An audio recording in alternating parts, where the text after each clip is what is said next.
So with the job numbers coming out, a lot of people are speculating the Bank of Canada is going to lower rates even 50 basis points. I tend to think they might only go 25. That announcement's tomorrow. It's just if they do go 50, our dollar's going to go down even that much more. So they're in a really bad spot where they need to lower interest rates to try to get the economy going because the numbers were a lot lower than they thought. And if they do that, the dollar's going to tank. So it's kind of a lose-lose situation that they're in. I would like to see them go 50, but my prediction would be they go 25. I guess we'll find out tomorrow. I think as a country, we gained around 51,000 jobs. 28,000 of those were in Alberta. Last time the jobs report came out for October, Alberta represented about 91% of all the job gains in Canada. So it's pretty regional how the economy is doing. I mean, in Alberta, I think it seems to be doing pretty well. We just broke another record for the most amount of oil produced in a month. We're creating a lot of jobs. We do have higher unemployment. That's just due to the mass amount of people that have came here. Even though we're creating jobs, we just can't fill all those spaces.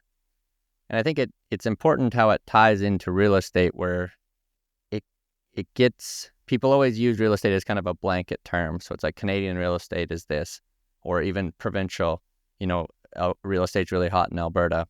But if you look at the chart of how real estate trends, you can see, Edmonton's actually done very well. It's one of the few places where rents have went up in the last month. Most of Canada, they went down.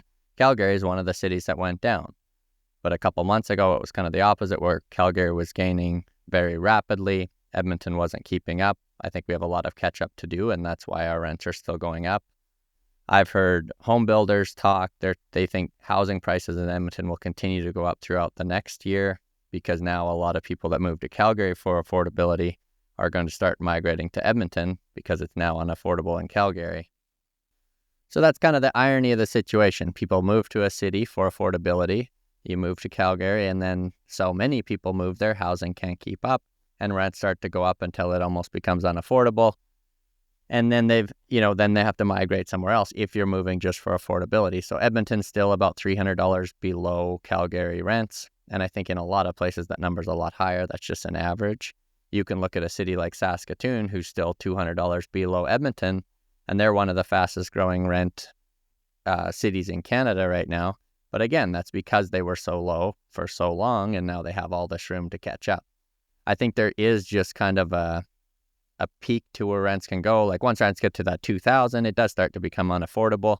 So cities that are below that have room to go up. Cities that are above it, the big cities that are at 3,000 and above, that's very hard for most people to pay. Like if that's after tax dollars. So if you're paying $40,000 a year in rent or 30,000 even, that's a huge bill, and most people can't afford it.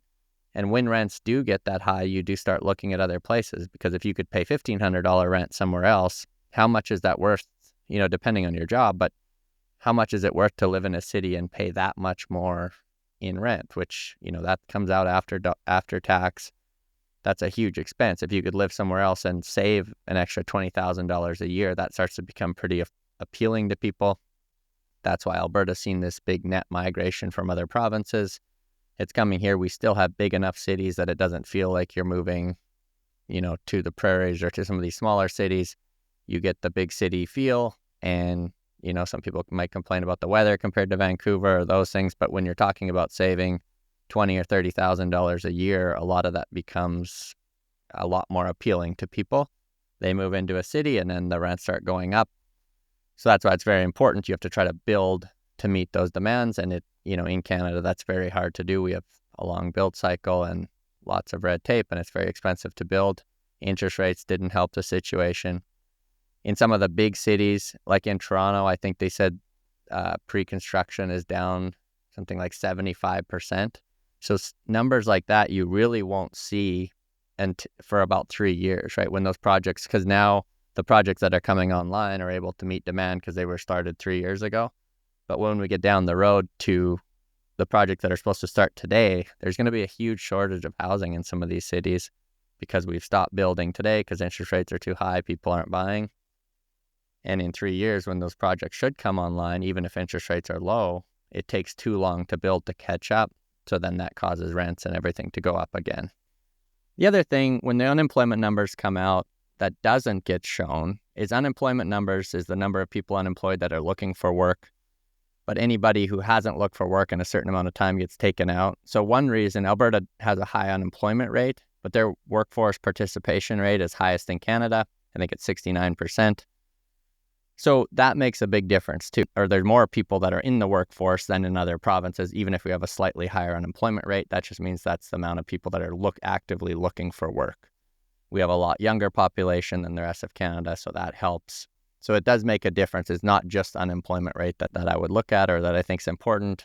I think the workforce participation rate is also big, right? If you had a 40% workforce participation rate and 3% unemployment, that's not a very, that's still a really, really bad economy.